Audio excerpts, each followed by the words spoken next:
Hi hello welcome to గెలిపేవరది. ఆంధ్రప్రదేశ్లో ఎన్నికల హోరు మామూలుగా లేదు. పార్టీలు అభ్యర్థులను ప్రకటించేసి ప్రచారం కూడా ముమ్మరం చేసింది.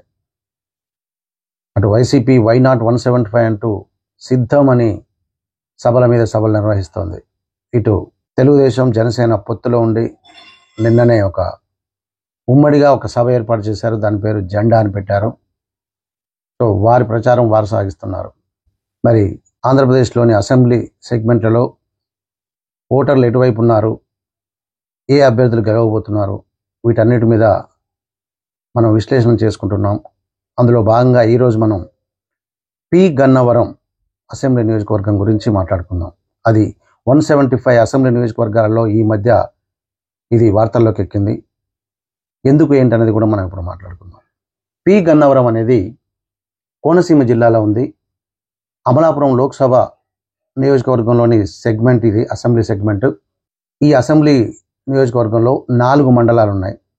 పి గన్నవరం, అయినవిల్లి, అంబాజీపేట, మామిడి కుదురు. ఈ మామిడి కుదురులో కూడా మొత్తం మండలం కాదు, కొన్ని గ్రామాలు మనకి పి గన్నవరంలోకి వస్తాయి, మిగిలినవి వేరే అసెంబ్లీ నియోజకవర్గానికి వెళ్ళిపోతాయి. ఈ 4 మండలాల ప్రజల అభిప్రాయం ఎలా ఉంది, ఎవరిని గెలిపించబోతున్నారు అనేది మనం చూసుకుందాం. అయితే ముందుగా ఈ పి గన్నవరం నియోజకవర్గంలో గతంలో ఏ పార్టీ అధికారంలో ఉండేది, ఎలా ఉండేది అనేది మనం ఒకసారి పరిశీలించినట్లయితే 2009లో చూసుకుంటే ఇక్కడ కాంగ్రెస్ గెలిచింది. అలాగే 2014లో టీడీపీ గెలిచింది. 2019లో వైఎస్ఆర్సీపీ గెలిచింది. ఇప్పుడున్న సిట్టింగ్ ఎమ్మెల్యే కొండేటి చిట్టిబాబు ఇప్పుడు కూడా తనే పోటీ చేస్తున్నాడు. వైసీపీ తనకే టికెట్ ఇచ్చింది. ఎందుకంటే చాలా వరకు సిట్టింగ్ ఎమ్మెల్యేలను మార్చుతూ వస్తున్నాడు జగన్. కానీ ఇక్కడ కొండేటి చిట్టిబాబే మళ్ళీ పోటీ చేస్తున్నాడు వైఎస్ఆర్సీపీ నుంచి. పి గన్నవరంలో వైఎస్ఆర్సీపీ నుంచి కొండేటి చిట్టిబాబు, అలాగే టీడీపీ నుంచి రాజేష్ మహాసేన.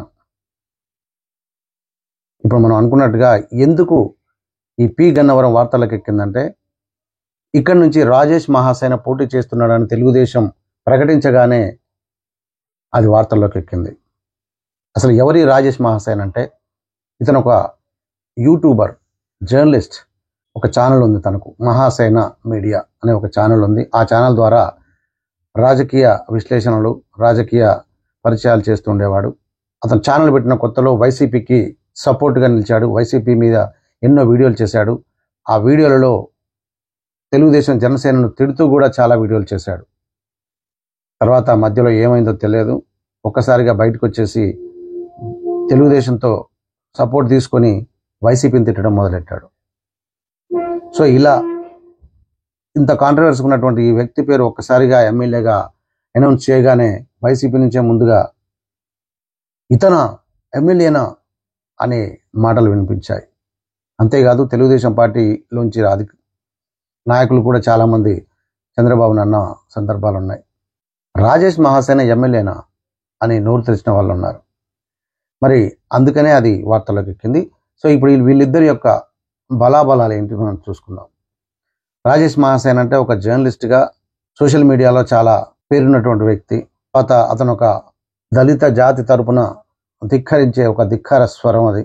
అతను ఆ పాటతోనే, అంటే ఆ పాట ఇన్ ద సెన్స్ ఆ ఒక వర్గం వైపు, ఒక వర్గానికి నాయకుడిగా ముందంజ వేస్తూ వస్తున్నాడు కాబట్టి అతనికి సీట్ ఇచ్చారు చంద్రబాబు గారు.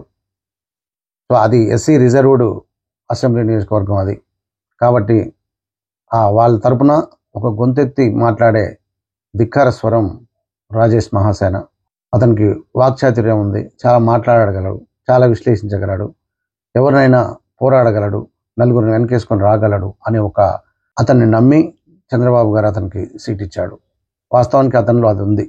ఇకపోతే మరి వైఎస్ఆర్సీపీ ఆల్రెడీ 19లో అతనే గెలిచాడు, సిట్టింగ్ ఎమ్మెల్యే అతను. మరి కొండేటి చిట్టిబాబు అతను కూడా గత 2 సార్లు పోటీ చేసి ఓడిపోయాడు. మొన్న 19లో గెలిచాడు. గెలిచినప్పటి నుంచి జనాల్లో ఉంటున్నాడు, యువకులను కూడగడుతున్నాడు. ప్రతిరోజు మీటింగ్లు, సభలు, సమావేశాలు పెట్టి నియోజకవర్గం అంతా తిరుగుతూ ఉంటాడని ఒక పేరుంది. మరి ఎంత పేరున్నా ఏమున్నా గవర్నమెంట్ వైఎస్ఆర్సీపీ కాబట్టి ప్రభుత్వానికి ప్రజల మీద కొంత ఎంతో అంత అసహనం అనేది ఉంటుంది కాబట్టి మరి అసహనంగా ఉన్నారా ప్రజలు, ఆ గన్నవరం నియోజకవర్గ ప్రజలు ఎలా ఉన్నారు అనేది మనం ఒకసారి తెలుసుకుంటే చాలా వరకు అధికార పార్టీ నుంచి ఇక్కడ వీరిద్దరిని చూసుకున్నట్టయితే అధికార పార్టీ యొక్క అండదండలు ఫుల్గా ఉన్నటువంటి కొండేటి చిట్టిబాబుకు, అలాగే జనసేన తెలుగుదేశం పార్టీ నుంచి ఫుల్ సపోర్ట్గా రాజేష్ మహాసేనకు ఉన్నారు. రాజేష్ మహాసేన కూడా ఈ మధ్య బాగా పాపులర్ అయినటువంటి వ్యక్తి. అతను ఒక వర్గాన్ని ముందుకు నడిపించడం కోసం నడుం బిగించినటువంటి వ్యక్తి. మరి అక్కడ సామాజిక వర్గానికి సంబంధించినటువంటి ఓటింగ్ చాలా ఉన్నట్టు కూడా తెలుస్తుంది.